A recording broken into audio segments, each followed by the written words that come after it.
Lain, Saudara, akun YouTube resmi DPR RI diretas. Hingga Rabu pagi, akun YouTube DPR menampilkan 4 saluran langsung judi online.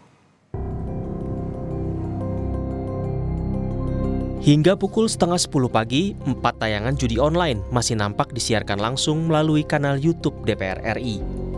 Kami tak menampilkan secara utuh laman YouTube DPR karena judi online merupakan tindak ilegal. Tak cuma video, foto profil akun pun ikut diganti dengan gambar bertuliskan slot baris. Bahkan di salah satu tayangan jumlah penontonnya lebih dari 1.000 orang.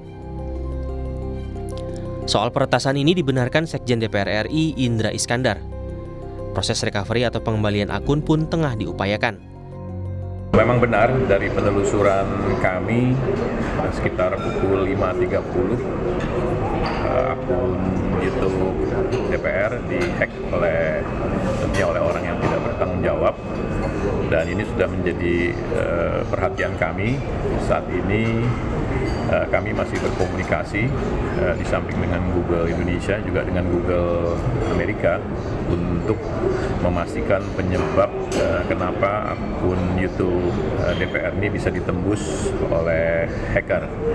Di samping itu juga sampai dengan pagi ini dengan pihak Barreskrim maupun BSSN kami sudah melakukan koordinasi.